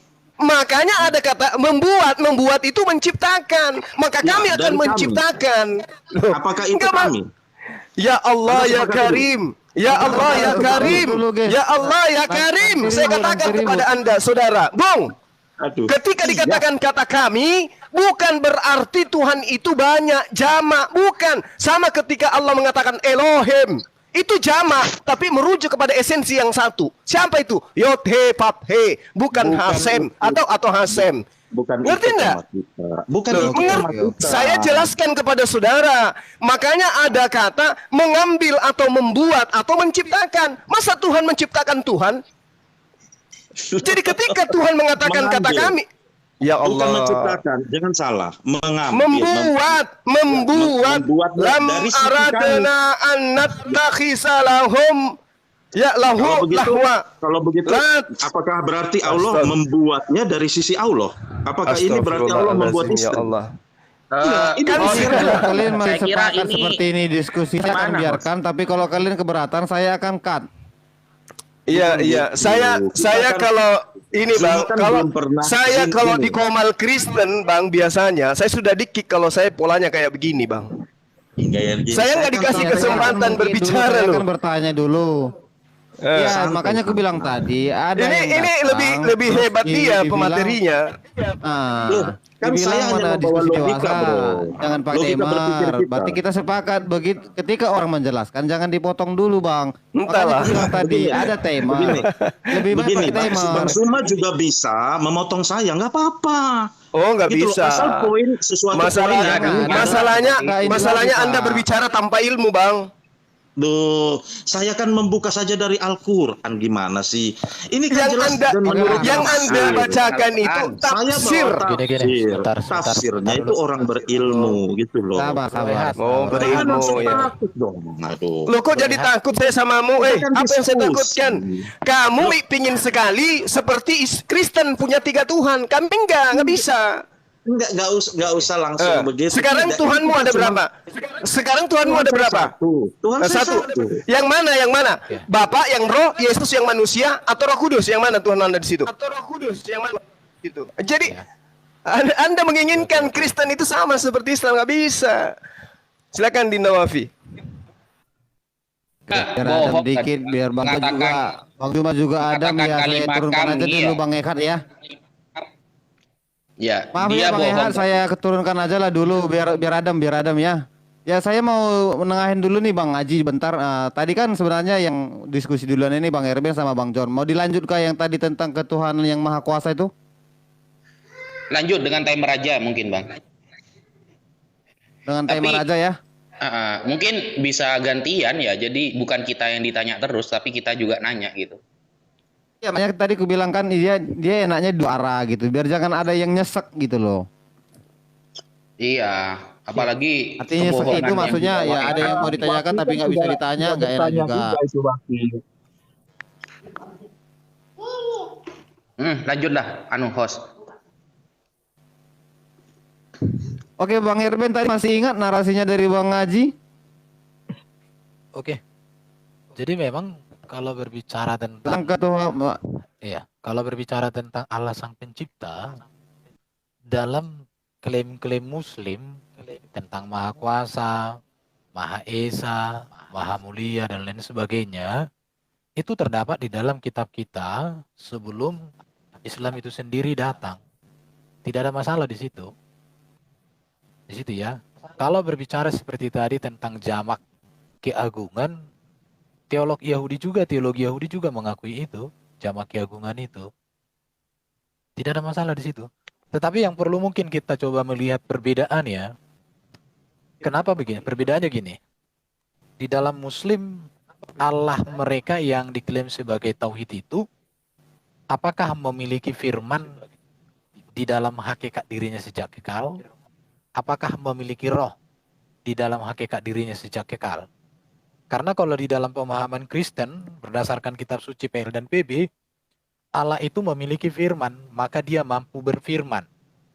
Dan oleh firman dia menciptakan. Allah itu memiliki roh, maka dikatakan roh yang keluar dari Allah. Dan oleh roh itulah dia memberikan kehidupan kepada segala ciptaan. Saya mau tahu bagaimana sih sebenarnya kalau di dalam teologi Islam, tentang Allah yang Esa, relasinya dengan firman dan rohnya, dan bagaimana karya firman dan rohnya itu di dalam sejarah Islam. Sejak zaman Nabi Muhammad. Nah, itu perlu untuk kita diskusikan. Silakan ditanggapi teman-teman. Oke, ditambah Ya ya. boleh Bang John monitor. Iya, Iya, silakan Pak John. saya tambahin. Iya, silakan, Pak John. Jadi kembali saya bawa temanya Tuhan yang Maha Kuasa. Jadi jelas brother, Dek Juma dan Dek Wapi itu jelas bahwa di dalam kitab kami itu, kitab dari bangsa Israel yang kami yakini lebih dapat dipercaya daripada kitab dari bangsa lain, termasuk dari Arab. Karena di dalam Taurat, kitab Kejadian, kitab Keluaran 33 ayat 11 itu kan betul dikatakan di situ bahwa Tuhan itu bertemu muka face to face kepada Musa dalam tanda kutip Tuhanlah yang maha mengetahui itu tentang hal itu ya. Jadi artinya memang ada tertulis bahwa Tuhan itu memang konsekuen, dia bisa menampakkan diri dari sebelumnya dan nanti juga. Artinya tidak seperti keyakinan kalian yang mengatakan bahwa Allah Subhanahu wa taala itu tidak terlihat di sini tapi di akhir zaman nanti baru kelihatan. Artinya kemampuan Allah Subhanahu wa taala ternyata di hari akhir. Dan ketika dari awal penciptaan dia tidak bisa tidak punya kuasa apa-apa untuk menyatakan kemuliaannya kepada para nabi-nabinya. Karena saya yakin hanya Nabi Muhammad saja yang tidak diberi kekuasaan tentang hal itu. Padahal di dalam kitab lain, kitab Israel itu jelas. Mulai dari kitab Nabi Abraham, Nabi Ishak, kemudian Nabi Yakub, termasuklah bangsa-bangsa Israel, murid-murid Yesus di sana. telah melihat kemuliaan daripada Tuhan yang Maha Kuasa itu. Artinya dia konsekuen. Dia bisa menyatakan kemuliaannya. Jadi jelas brother, Tuhan itu Maha Kuasa. Dia tidak seperti yang tertulis di dalam Al-Quran bahwa untuk menciptakan seorang anak pun dia harus butuh seorang istri. Waduh, masa untuk menciptakan seorang anak Allah Subhanahu wa taala harus membutuhkan seorang istri? Itu kan lemah itu. Itu menunjukkan bahwa gender daripada Allah Subhanahu wa taala itu laki-laki. Kalau dia wanita pasti perkataannya seperti ini. Bagaimana mungkin saya mempunyai anak sedangkan saya seorang perempuan? Seorang laki-laki. Berarti dia perempuan. Tapi kalau gendernya mengatakan bagaimana mungkin aku mempunyai anak sedangkan aku tidak mempunyai istri, itu jelas bahwa dia adalah sosok gendernya maskulin, ya. Jadi pertanyaan daripada Wafi tadi, dia bertanya tadi, coba tunjukkan Bang, di mana di dalam kitab kamu ada tentang Yesus lahir, bahwa Tuhan itu akan lahir. Itu ada di dalam kitab Yesaya itu. Yesaya ini nggak ada di dalam ajaran kalian ya. Entah nabi apa nama Nabi Yesaya ini, saya juga kurang tahu. Apa karena kata-kata Yesaya ini banyak yang bertentangan dengan keyakinan kalian, maka tidak dilibatkan namanya di dalam kitab kalian itu. Di dalam kitab Yesaya itu ayat 9, kitab Yesaya 9 ayat 5 dikatakan, sebab seorang anak telah lahir untuk kita, seorang putra telah diberikan untuk kita, lambang pemerintahan ada di atas bahunya, dan namanya disebutkan orang penasihat ajaib, Allah yang perkasa, Bapa yang kekal, Raja damai, dan juru selamat. Inilah bahwa nubuat, bahwa Tuhan akan mengutus dirinya dalam bentuk manusia itu benar ada di dalam perjanjian lama itu, dan itu digenapkan di dalam perjanjian baru, bahwa Tuhan itu memang benar-benar telah mengutus anaknya, yaitu dirinya sendiri dalam bentuk manusia. Jadi kita brother, apa yang dikatakan di dalam Yohanes 1 ayat 14 bahwa firman itu telah menjadi manusia dan anak tunggal Allah Bapa lah yang menyatakan kebenaran itu. Jadi sangat luar biasa. Itu harus kalian akui brother. Jika kalian mengakui kitab kalian itu memang mengikuti dari kitab Israel. Tetapi kalau kitab kalian itu ternyata berbeda dengan bangsa Israel, ya saya tidak bisa memaksakan. Artinya nabi yang di kitab perjanjian lama berbeda gitu. Oke, thank you Bang Peter John. Terima kasih sudah menjelaskan. Bang John di sini tetap menekan dan mempertanyakan tentang bagaimana tadi seorang ini bisa mempunyai anak tapi tidak ada istri. Dia meragukan di situ kemahakuasaan itu, mungkin di situ intinya. Bang Juma dan Bang Haji boleh menanggapi langsung, waktunya diberikan sama 6 menit. Oke Bang. Iya, 3 menit Dinda saya duluan. Jadi gini loh, kalau yang Anda katakan maha kuasa itu ketika Tuhan itu menciptakan istri, memiliki anak, beranak cucu, Tuhan itu baru Anda katakan sebagai Tuhan itu maha kuasa. Ini lucu. Saya dari tadi tersenyum-senyum saya. Oh, ternyata Tuhan itu maha kuasa ketika dia punya istri dan punya anak, beranak cucu Tuhan itu. Baru dikatakan kuasa. Sementara yang kami pahami dari ayat yang diambil teman kita tadi, itu sangat jelas dikatakan sekiranya kami hendak membuat satu permainan, bukan bentuk kekuasaan. Tapi Tuhan sedang tidak main-main sampai Tuhan menciptakan. Dan ketika Tuhan menciptakan misalnya semisal dari bidadari, semisal dari malaikat, posisi bidadari dan malaikat itu bukan Tuhan.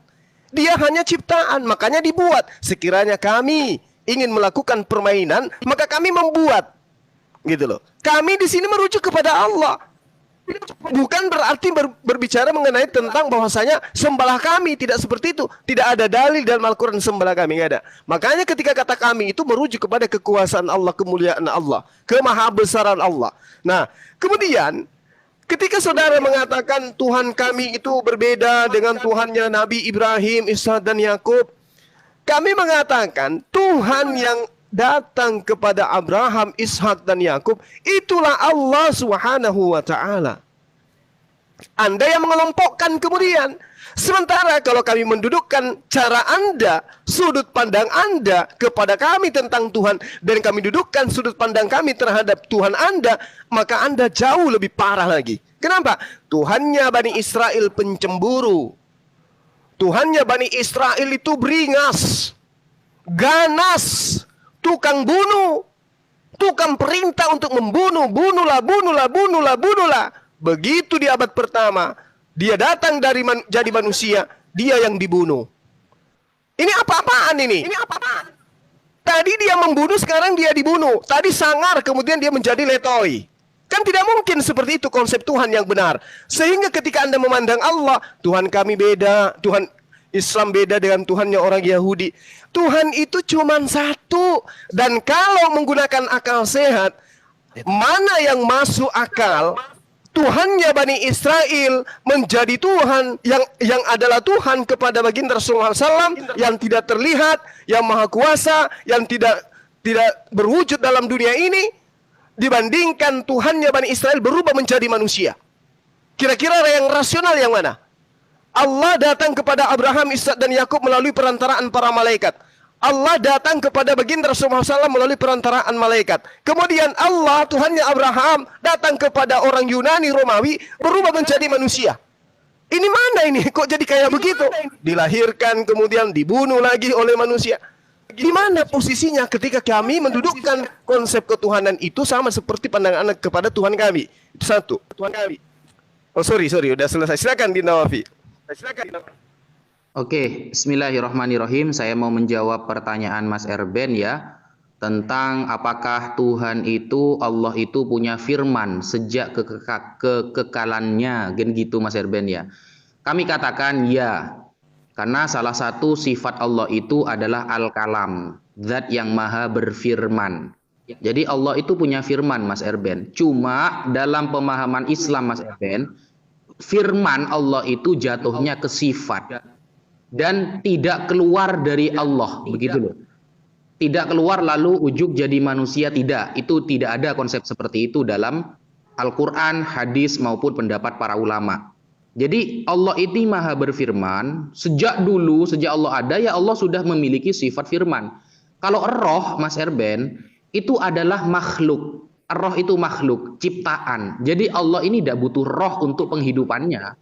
Kalau Allah butuh roh, Allah ini punya sifat as-somad, zat yang maha dibutuhkan, bukan malah membutuhkan roh untuk penghidupannya, tidak. Jadi roh ini jatuhnya adalah ciptaan, gitu Mas Erben. Mengenai Mas John Peter, dikatakan bahwa Tuhan kita itu lemah karena butuh istri loh. Nabi Isa itu Allah ciptakan tanpa bapak kok. Nabi Adam diciptakan tanpa ayah dan ibu. Di mana mau bisa dikatakan lemah gitu. Lalu ketika saya balikkan pernyataan itu kepada Anda, Mas John Peter, justru Tuhan Anda yang perlu dipertanyakan. Masih butuh rahim Bunda Maria untuk melahirkan sesosok Tuhan yang firman, yang berteofani menjadi manusia, kiasan dari firman Allah, itu kan lemah berarti. Masih butuh rahim Bunda Maria, masih butuh 9 bulan mengandung. Itu kan tidak ada keistimewaan sama sekali. Gitu. Kemudian kalau Anda membawa Yesaya 9 nomor ke-6, di sana kan dalam bahasa Ibraninya menggunakan kata yulat, telah lahir. Loh, jarak antara Yesaya dan Yesus itu 700 tahun. Apakah Yesus sudah lahir di zaman Yesaya? Kan Gabrul namanya. Di Kejadian 4 nomor 26 itu juga menggunakan kata yulat. Lahirlah seorang anak laki-laki bagi Set juga, dan anak itu dinamai Enos. Saat itu lahir beneran Enosnya di zaman itu. Dan kata-kata yulat juga dikatakan dalam Kejadian 35 nomor 26. Dan itu memang benar lahir saat itu anaknya gitu loh. Dan anak-anak Zilpa, budak perempuan Lea, ialah Gad dan Asher, itulah anak-anak laki-laki Yakub yang dilahirkan, kalimat Ibraninya yulat, baginya di Padan Aram. Saat itu lahir beneran gitu. Sekian. Oke, Bang Haji, terima kasih. Sudah selesai waktunya. Ya, sepertinya ini saling menanggapi dan saling perbandingan, agak mulai tensinya dikit ini ya. Tetap jangan lupa sabarnya dipertahankan ya. Sabar kan. Oke, Bang Erben dan Bang John bisa menanggapi lagi. Silakan. Oke. Saya mau menyampaikan begini ya. Tadi Bro Wapi mengatakan firman Allah kekal dan firman Allah adalah sifat Allah. Tetapi sifat Allah tidak bisa keluar dari Allah. Apakah sifat Allah ini maha kuasa atau terbatas sehingga tidak bisa keluar? Karena di dalam Kristen firman Allah maha kuasa, maha hadir, dapat keluar dari Allah tanpa meninggalkan Allah. Yang namanya kan itu maha kuasa. Kalau firman Allah kekal dan itu sifat Allah tetapi tidak bisa keluar dari Allah, berarti tidak maha kuasa, terbatas. Yang berikut dikatakan roh Allah itu tidak ada. Karena roh Allah itu ciptaan Allah. Dalam Kristen, Allah yang tidak ada roh itu berhala, dewa-dewi. Karena roh Allah itu artinya prinsip hidup Allah. Prinsip hidup Allah yang olehnya Allah memberikan kehidupan kepada segala makhluk. Jadi kalau memang Ustadz Wapi mengatakan Allahnya tidak punya roh, maka Allahnya Bro Wapi kalau ditinjau dari konteks Kristen, maka Allahnya itu adalah Allah yang mati. Karena roh Allah itu adalah prinsip hidup Allah itu sendiri yang olehnya Allah memberikan kehidupan. Jadi ini satu perbedaan yang tegas antara Kristen dengan Islam tentang keesaan Allah, yaitu firman dan rohnya. Kita berbeda di situ. Baru dikatakan tadi sama Bro Juma tadi ya, saya tanggapi ini, Allah Subhanahu wa Ta'ala datang kepada Abraham, Ishak dan Yakub. Menjadi pertanyaannya adalah, di dalam kitab Taurat tidak mengenal yang namanya Allah Subhanahu wa Ta'ala, tetapi mengenal Elohim Yahweh. Allah Subhanahu wa Ta'ala, Allah itu nama. Sedangkan di dalam konteks Yahudi, nama itu adalah Yod-Heh-Vav-He, Yahweh.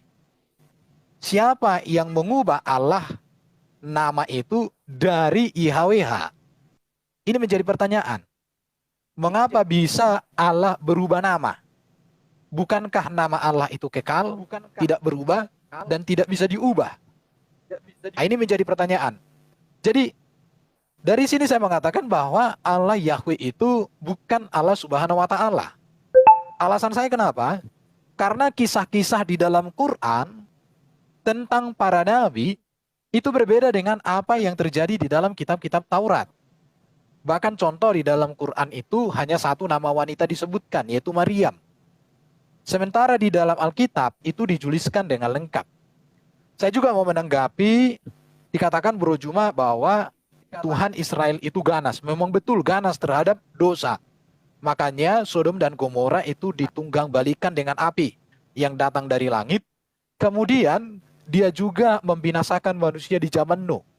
Allah Israel itu memang api yang menghanguskan. Tidak kompromi dengan dosa atau dengan perbuatan yang amoral. Bahkan dia memerintahkan bangsa Israel sebagai alat penghukuman untuk bangsa-bangsa Kanaan. Jadi memang kalau Allah melakukan demikian kepada manusia, dan karena manusia itu memang hidup dalam dosa, maka sebenarnya Allah bukan ganas, tetapi Allah kudus, Allah adil, Allah benar, Allah kasih. Karena kalau Allah tidak menyatakan ke penghukuman itu, maka dosa akan beranak pinak. Yang berikut dikatakan oleh Ustadz Wapi itu Nabi Isa ciptaan. Di dalam Sahih Muslim nomor 41, salah satu kalimat syahadat Islam yang panjang, dikatakan bahwa Isa itu adalah ruh darinya yang diletakkan. Dan kalamnya yang diletakkan dan ruh dari Allah. Tidak dikatakan diciptakan. Baru kalau memang Isa itu diciptakan, saya pengen tahu bagaimana caranya Isa diciptakan. Apakah penciptaan Isa sama seperti penciptaan Adam? Karena Adam dari debu tanah tanpa rahim. Bahkan malaikat-malaikat disuruh untuk mengambil tanah dari bumi. Apakah demikian juga dengan Isa penciptaannya? Ini menjadi sebuah pertanyaan terhadap pernyataan tersebut. Baru dikatakan telah lahir. Kalau saya mengatakan telah lahir, bagi Tuhan tidak ada masa lalu dan masa kini. Bagi Tuhan, walaupun Yesus belum lahir sebagai manusia, itu dikatakan telah. Kenapa? Karena Tuhan tidak ada masa lalu, tidak ada masa depan. Apa? Tidak ada masa yang akan datang. Semua itu ada dalam lingkup kemahakuasaan Allah. Silakan ditanggapi Bro John. Tambahkan 1 menit lagi, sorry, panjangan. Satu menit lagi. Apa-apa, brother. Jadi begini, di dalam 3 kitab bangsa Israel, Taurat, Zabur, Injil itu Tuhan menunjukkan kemahakuasaannya kepada orang-orang pilihannya, dan bahkan Tuhan sendiri melalui tubuh yang diutusnya ke bumi untuk menyatakan kemuliaannya itu telah melakukan berbagai mukjizat dan kemahakuasaannya. Nah, pertanyaannya, apakah Tuhan yang sama di dalam kitab bangsa Israel ini sama dengan yang di Arab? Coba tunjukkan siapa nama orang di Arab yang pernah disembuhkan dari sakit atau dibangkitkan dari kematian, kalau memang Allah Subhanahu wa Ta'ala punya kuasa yang sama seperti kuasa yang dimiliki oleh Tuhan bangsa Israel. Agar kami yakin dan percaya bahwa Tuhan yang ada di tanah Mekah itu adalah Tuhan yang kami sembah dari bangsa Israel. Tunjukkan ayatnya, siapa yang pernah dibangkitkan dari kematian dan siapa yang pernah disembuhkan dari segala penyakitnya di tanah Arab. Monggo. Oke, terima kasih atas narasinya yang disampaikan oleh Bang Erben dan John Peter. Di sini saya melihat bahwa Bang Erben mengatakan bahwa Yahweh dan Allah itu beda ya guys ya. Bang Juma dan Bang Haji dipersilakan untuk menanggapi juga. Waktunya berjalan sejak Bang Juma berbicara. Lanjut, Bang. Oke, baik. Yang pertama terkait dengan Saya nggak lupa mau ingatkan juga Bang Juma biar agak adil katanya sih, supaya kalian pun bisa juga bertanya gitu, karena dari tadi kan yang ada pertanyaan dari Kristen katanya tuh banyak yang apa, jadi nggak apa-apa juga nanti buat sambil menjawab apa ini mereka bisa juga melemparkan pertanyaan. Terima kasih. Ya, nggak apa-apa Bang, nggak apa-apa. Jadi ketika berbicara mengenai Allah Subhanahu wa Ta'ala, yang Anda katakan bahwa Allah SWT itu bukan Tuhan yang datang kepada Bani Israel. Sangat disayangkan, di dalam kitabnya orang Yahudi jelas sekali esensi yang mereka tuhankan berdasarkan Yesaya 57 nomor 15, Mazmur 99 nomor 5, Yesaya 5 nomor 16. Tuhan yang mereka sembah itu maha tinggi, maha suci. Kalau diarabkan Subhanahu wa Ta'ala. Masalahnya sekarang adalah Tuhan ketika datang menyatakan diri kepada Bani Israel tidak menggunakan bahasa Arab, tapi menggunakan bahasa kaumnya. Itu yang pertama. Kedua, kita tidak bisa lagi menemukan data akurat di mana kitabnya Nabi Musa yang pertama kali diterima. Dua loh batu itu sekarang di mana tertulisnya. Nah, sehingga ketika Allah pencipta langit dan bumi menyatakan diri kepada utusannya, Allah kemudian menyatakan diri sesuai dengan bahasa kaumnya, sesuai dengan yang dipahami oleh kaumnya. Ketika datang kepada bangsa Arab, Allah menyatakan diri dengan menggunakan bahasa kaumnya sang utusan, kan gitu. Lalu kemudian saudara mengatakan tentang roh. Kalau kami di dalam ajaran agama Islam, Allah itu bukan roh, tapi Allah itu pencipta roh. Fa iza sawaituhu wa nafakhtu fihi min ruhi faqa'u lahu sajidin. Kemudian apabila telah aku sempurnakan kejadiannya, penciptaannya, aku tiupkan rohku kepadanya. Jadi ditiupkan roh Allah yang meniupkan roh. Bukan berarti Allah itu adalah roh. Ya, sama seperti kemudian Allah menciptakan manusia. Ketika aku menciptakan manusia, aku berikan kemudian makanan, aku berikan kemudian minuman, aku berikan kemudian oksigen dan seterusnya. Bukan berarti makanan, minuman dan semuanya itu adalah Allah. Sama seperti roh. Fa iza sawaituhu wa nafakhtu fihi min ruhi faqa'u lahu sajidin.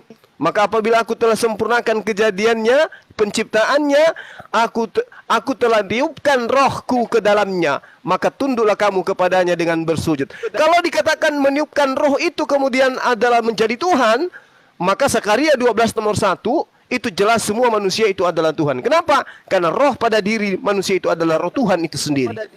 Nah, ini celaka nih kalau dikatakan bahwa Tuhan itu adalah roh.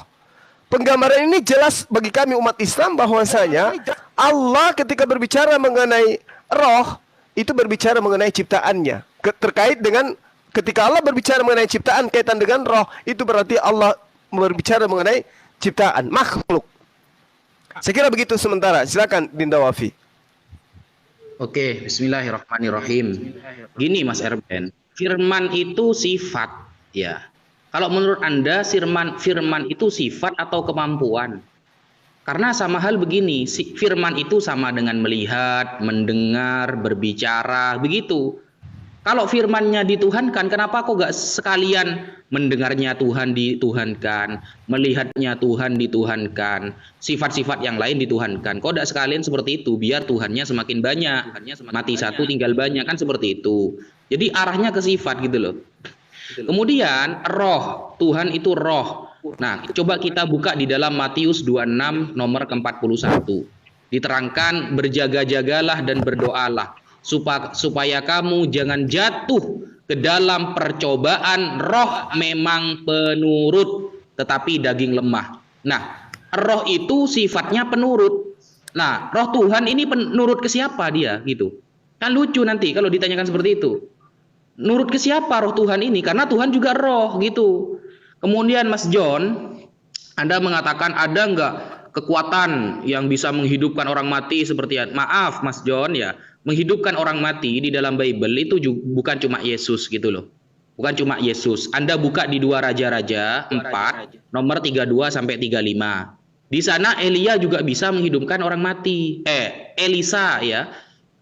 Saya bacakan ayatnya. Dan ketika Elisa datang ke rumah itu, ternyata si anak itu telah mati dan tergeletak di atas pembaringannya. Kemudian dia masuk, dia menutup pintu 2 kali, dan dia berdoa kepada Tuhan, dan tiba-tiba si anak itu mendekur 7 kali, dan si anak itu membuka matanya. Jadi yang bisa menghidupkan orang mati juga bukan cuma Yesus gitu loh. Kalau seperti itu, berarti kan Tuhan Anda banyak nantinya. Kalau cuma menyembuhkan orang-orang itu cukup Nabi Muhammad, ya. Cukup Nabi Muhammad kalau cuma masalah penyembuhan itu. Contoh, saya kasih contoh satu hadis ya. Riwayat Rawa Ibnu Sa'ad an Ikrimah wa Zuhri wa Asim bin Amr bin Qatadah mursalan anna Mikhwas bin Ma'di Kariba qala ya Rasulullah ud'ullaha ayyudhiba anni rittah fada'alahu fadhahabat. Suatu saat ada seseorang yang memiliki penyakit, tidak bisa bicara. Begitu. Lalu saat itu Rasulullah mendoakannya langsung. Ketika itu juga langsung sembuh. Rasulullah cukup, tidak perlu dituhankan. Cukup Nabi kalau di kita itu. Kalau cuma masalah seperti itu Mas John. Apalagi kalau hadis yang diriwayatkan oleh Utsman bin Hunayf. Ketika ada sahabat Dharir yang buta matanya. Lalu meminta doa kepada Rasulullah. Saat itu langsung Rasulullah doakan langsung sembuh. Gitu. Jadi kalau kekuatan Tuhan hanya bisa menyembuhkan saja kan lemah namanya Mas John. Itu cukup Nabi kalau di kita. Begitu. Sekian. Oke, terima kasih, waktu habis. Bisa langsung aja Bang Erben atau Bang John. Silakan Bang John duluan. Sekiranya tadi pertanyaan nggak ada ya. Langsung aja menanggapi aja. Jadi jelas yang saya sampaikan kepada kalian tadi, Wafi sama Juma itu, makanya tolong didengarkan. Saya mengatakan, tolong tunjukkan di dalam Al-Quran bahwa Tuhanmu itu maha kuasa, Allah Subhanahu itu maha kuasa, seperti yang ada di dalam kitab Zabur, Taurat, Injil. Bahwa Tuhan kami itu maha kuasa menghidupkan orang mati. Nah, ketiga saya tanyakan itu yang di Arab. Jadi jangan kau balikkan lagi tentang yang ada tertulis di dalam kitab Israel. Kau pakailah dengan kitab Al-Qur'anmu. Tunjukkanlah di mana ada ayat di dalam Al-Qur'an Allah Subhanahu wa taala Tuhan Mekah itu pernah menghidupkan orang mati dengan perantaraan atau tanpa perantaraan Muhammad. Itu yang ingin saya tanyakan kepadamu, brother. Jadi Anda itu kapan ini berdiskusi, tolong pendengarannya itu agak dipertajam supaya jelas apa yang saya tanyakan. Jadi jelas yang saya tanyakan, di manakah di dalam Al-Qur'anmu atau tunjukkan di dalam Al-Qur'anmu Allah Subhanahu wa taala pernah menghidupkan orang mati seperti yang dilakukan di dalam 3 kitab bangsa Israel. Jika itu memang adalah Tuhan yang sama. Jadi itu pertanyaan saya. Ketika Anda membahas tentang roh, Anda akan katakan roh itu bukan berarti roh itu Tuhan. Tapi ini dibantah di dalam surah Maryam 17 loh. Itu dikatakan bahwa ketika Tuhan memakai penutup dari belakang layar, dari belakang tabir, itu benar loh. Itu di surah Maryam 17. Lalu dia memasang tabir dan menutupi dari pandangan mereka. Ini benar, berarti Tuhan itu sendiri datang dengan memakai tubuh kemanusiaan. Di sana dikatakan, lalu Allah mengutus rohnya sendiri, menyerupai manusia yang sempurna di hadapannya. Itu dikatakan di dalam surah Maryam 17. Tetapi dipelintir dengan terjemahan yang menurut penerjemah itu adalah Jibril. Seperti Juma bilang tadi, Juma pun atau Wafi pun boleh menafsirkan. Nggak harus profesor dokter menafsirkan. Juma dan Wafi pun bisa menafsirkan itu. Artinya jelas, ketika Juma boleh menafsirkan, Wafi boleh menafsirkan, saya pun bisa menafsirkan. Bahwa yang dimaksud di sana itu Isa Al-Masih. Ayat di surah Maryam 17 itu untuk menyatakan bahwa Isa Al-Masih telah menjadi manusia. Karena apa? Karena dia dari Allah yang diutus. Rohnya itu sendiri. Rohnya itu sendiri berarti Allah itu sendiri. Itu. Jadi jangan ditutupi kebenaran dengan pembenaran, brother. Oke, dilanjut Erben Sejati. Oke, saya melanjutkan bahwa saya belum menemukan bahwa Allah SWT itu adalah Adonai Elohim. Karena semua kisah-kisah para nabi yang diwahyukan oleh Allah SWT di dalam Quran sangatlah berbeda dengan apa yang ada di dalam kitab-kitab terdahulu. Contoh tentang Isa. Isa dari segi sukunya beda. Di dalam Quran itu suku Lewi, di dalam kitab terdahulu suku Yehuda. Dikatakan anak Imran, cucu Imran, Harun dan Maryam itu hidup di zaman Musa. Maka saya katakan tidak mungkin Allah yang sama memberikan pewahyuan yang berbeda, bahkan bisa dikatakan bertentangan. Di situ. Baru yang berikut dikatakan bahwa kitab Nabi Musa tidak diketahui. Memang tidak diketahui berdasarkan Quran, tetapi berdasarkan arkeologi itu ketahuan. Ada namanya naskah Laut Mati, itu malah yang menemukan seorang gembala beragama Muslim. Dia temukan, dan ini sudah pernah ditegaskan oleh Manahem Ali. Kalian tanya aja ke dia udah pernah jelaskan dengan bagus. Artinya bahwa kitab-kitab mereka itu terpelihara, manuskripnya masih ada. Ada puluhan ribu, bahkan gulungan Laut Mati itu ada 5.000 naskah itu. Itu menjadi perenungan. Kemudian dikatakan roh. Rupanya tadi di dalam kalimat itu, kutiupkan rohku kepadanya. Rohku kepadanya. Berarti Allah memiliki roh. Karena dikatakan rohku kepadanya. Tidak mungkin dong dia bisa meniupkan roh kalau itu tidak ada di dalam dirinya. Di situ. Jadi semakin kelihatan sebenarnya. Tapi memang kalau kalian mengatakan roh itu ciptaan, ya saya sangat menghargai dan menerima itu karena itu menegaskan bahwa Allah itu tidak hidup. Karena roh Allah itu artinya prinsip hidup Allah. Hakikat Allah itu roh, artinya tidak bisa kita jelaskan bagaimana. Maka dikatakan